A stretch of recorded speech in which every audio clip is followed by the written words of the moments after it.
कभी अल्मोड़ा की पहाड़ियों के छोटे से गांव उसकोना में जन्मी एक सीधी सादी सी लड़की पूनम। बचपन से ही रंगों से लगाव था। मेहंदी की खुशबू और ब्रश की धारियां जैसे उसकी सांसों में बसती थीं। हर खाली दीवार में वो चित्र देखती थी, हर सूने आंगन में एपण बिखेरती थी। शादी हुई लाट गांव में, दिल में पहाड़ की मिट्टी की महक थी, मन में अपने सपनों की चुपचाप धड़कने। कुछ समय बाद जिंदगी ने उसे चंडीगढ़ पहुंचा दिया, जहां भीड़ थी पर अपना कोई नहीं। पति प्राइवेट नौकरी में थे और पूनम भी कुछ समय तक काम करती रही। फिर 2 नन्हे जीवन उसके आंगन में उतर आए और फिर धीरे धीरे वो खुद को सिर्फ घर के काम तक सीमित पाती रही।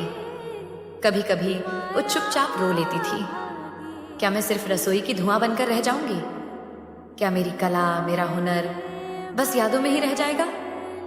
और फिर वहीं से शुरू हुआ बदलाव। जब उसके पति ने उसका हाथ थामा, उन्होंने न सिर्फ उसे याद दिलाया कि वो एक कलाकार है, बल्कि उसका हौसला भी बढ़ाया। तुम अपने अंदर की उस पूनम को दोबारा जगाओ जो रंगों से जीवन रचती थी। और फिर एपण की एक नई यात्रा शुरू हुई। चंडीगढ़ की 4 दीवारी में बैठी उस पहाड़ी बेटी ने उत्तराखंड की एपण कला को दुनिया तक पहुंचाने की ठान ली।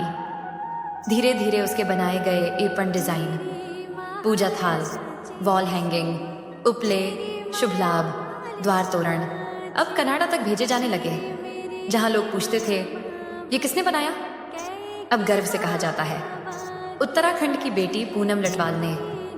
उसके एपण में सिर्फ रंग नहीं होते, उसमें छुपा होता है उसका संघर्ष, उसका सपना और उसका पहाड़ों के प्रति प्रेम। आज भी पूनम जब एपण बनाती हैं तो हर रेखा में वो अल्मोड़ा को महसूस करती है।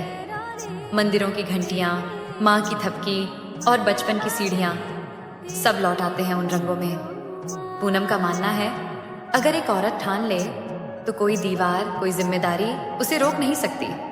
और हाँ, एक औरत की सबसे बड़ी ताकत होती है उसका खुद पर विश्वास और उसके पति का साथ। पूनम आज सिर्फ एक नाम नहीं, एक प्रेरणा है हर उस महिला के लिए जो सोचती है कि उसका जीवन अब बस घर तक सीमित है। नहीं, हर औरत के अंदर एक कलाकार छुपा है, एक सपना धड़कता है। जरूरत है बस उसे पहचानने की।